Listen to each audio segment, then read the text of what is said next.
Bom, pessoal, hoje o nosso especialista ele traz alguns esclarecimentos e o seu ponto de vista sobre um caso ocorrido lá no Oeste Baiano no ano passado, que acabou gerando o bloqueio de várias matrículas de imóveis rurais,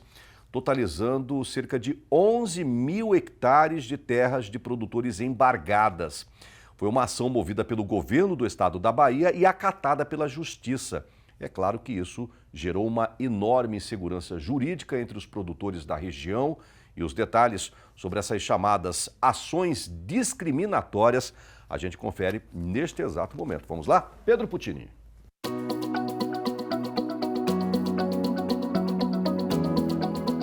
Esses problemas com irregularidades de matrículas no Brasil tiveram como origem a Constituição Federal anterior, lá de 1891, que acabou transferindo para os estados o domínio sobre as terras devolutas da União, descentralizando os poderes do antigo império e as propriedades pertenciam a Portugal e passaram ao patrimônio público brasileiro, de forma que as terras devolutas, chamadas devolutas, são aquelas, por exclusão, as terras que são tituladas. Bom, em outras palavras, essas terras devolutas que foram devolvidas ao Estado, havia muita insegurança jurídica com relação aos documentos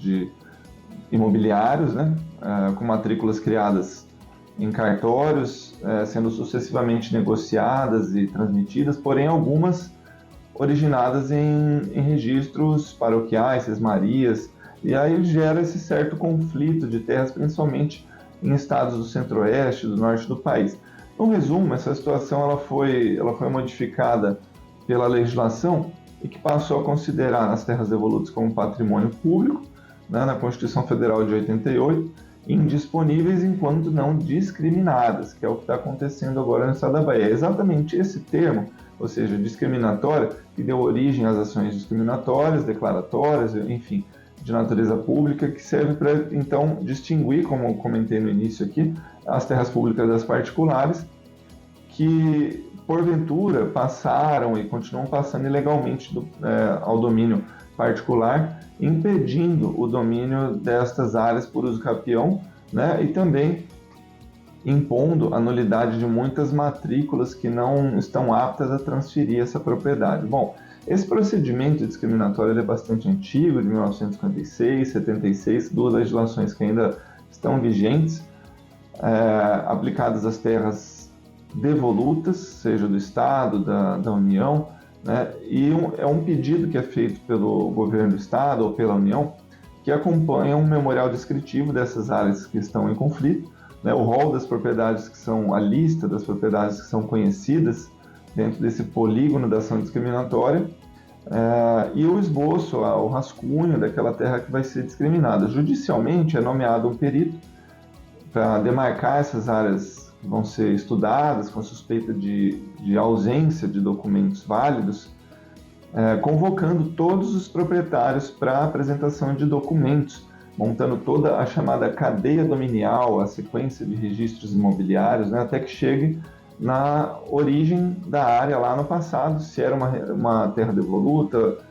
ou se não tinha registro, qual que era a situação dessa região, né, de uma terra ou de uma região inteira, né, criando então uma matrícula no nome do Estado que depois vai ser feita a regularização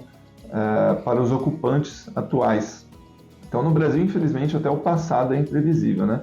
E o que é reflexo de muitas imprecisões documentais, como se observa na hora de buscar o histórico de muitas áreas, muitas matrículas, em que as antigas até mesmo possuíam referências, como por exemplo, pontos de referência que não tem mais como determinar, porque sumiram, né, essas referências. Algumas margens de rio, algumas vegetações, enfim. O que gerou ao longo da história também as famosas retificações de matrícula, com aumento, diminuição de área, principalmente depois do surgimento do sistema do georreferenciamento, onde as demarcações, as delimitações de pontos de georreferenciamento são certificados pelo INCRA. Então, para garantir maior segurança jurídica de toda a cadeia dominial de uma área, de uma matrícula, é importantíssimo submeter uma consulta ao órgão público fundiário do Estado ou Instituto de Terras do Estado, solicitando a verificação da área com relação ao banco de dados do Estado, para verificar a questão aí das terras devolutas, onde vão ser verificados mapas, memoriais descritivos e outras ferramentas, né, como também nos registros de imóveis de uma ou mais cidades, para averiguar todas essas informações e evitar situações como estão acontecendo ali no oeste da Bahia. Caso essa área não esteja sobreposta com uma terra devoluta, né, e a origem seja duvidosa, né, cabe sim uma ação de uso capião para regularizar esse histórico que está, porventura, faltando a alguma pessoa lá da matrícula no momento passado, que transferiu para outra pessoa, enfim. E se as terras forem devolutas, aí não cabe ação de uso capião, porque é uma terra pública. Deve o interessado buscar o ente responsável pela titulação para promover a regularização fundiária, né? Então, a premissa que o Estado leva nesse sentido, o Estado, a União, é de que deve ser feita a regularização fundiária por ocupação, né? Desde que